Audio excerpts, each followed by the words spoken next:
ಮಹಿಳೆಯನ್ನ ಕೋಣೆಯಲ್ಲಿ ಹಾಕಿ ದಿಗ್ಬಂಧನ ಹಾಕಿದ ಘಟನೆ ಪುತ್ತೂರಿನ ಪರ್ಲಡ್ಕ ಎಂಬಲ್ಲಿ ನಡೆದಿದೆ. ಕಾಸಿಂ ಎಂಬಾತ ಮಹಿಳೆಯನ್ನ ಕೂಡಿ ಹಾಕಿದ್ದು, ಈ ಬಗ್ಗೆ ಪೊಲೀಸರಿಗೆ ಹಿಂದೂ ಸಂಘಟನೆಗಳಿಂದ ಮಾಹಿತಿ ರವಾನೆಯಾಗಿದೆ. ಮಹಿಳೆಯರಿಗೆ ಆಮಿಷ ಒಡ್ಡಿ ವೇಶ್ಯಾವಾಟಿಕೆಗೆ ಕರೆತಂದಿರುವ ಸಾಧ್ಯತೆ ಇದೆ ಎಂದು ಸಾರ್ವಜನಿಕರು ಶಂಕೆಯನ್ನು ವ್ಯಕ್ತಪಡಿಸಿದ್ದಾರೆ. ನಿನ್ನೆ ತಡರಾತ್ರಿ ಘಟನೆ ನಡೆದಿದ್ದು, ಪುತ್ತೂರು ನಗರ ಪೊಲೀಸರು ಮಹಿಳೆಯನ್ನ ರಕ್ಷಣೆ ಮಾಡಿದ್ದಾರೆ.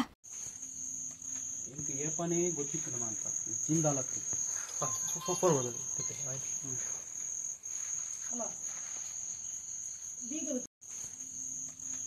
ಏಪನೇ ಗೊತ್ತಿತ್ತು ನಮ್ಮ ಅಂತ ಜಿಂದಾಲಕ್ಕೆ ಬರ್ಬೋದು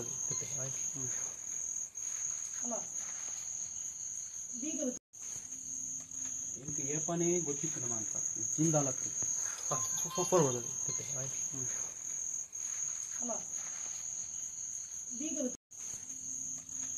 ಏಪನೇ ಗೊತ್ತಿತ್ತು ನಮ್ಮ ಅಂತ ಜಿಂದಾಲಕ್ಕೆ ಬರ್ಬೋದು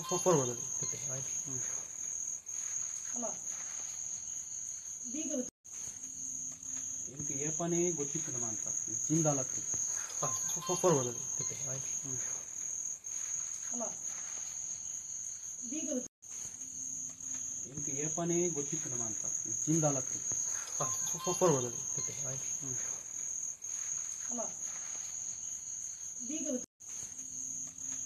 ಏಪನೇ ಗೊತ್ತಿತ್ತು ನಮ್ಮ ಅಂತ ಜಿಂದಾಲಕ್ಕೆ ಬರ್ಬೋದು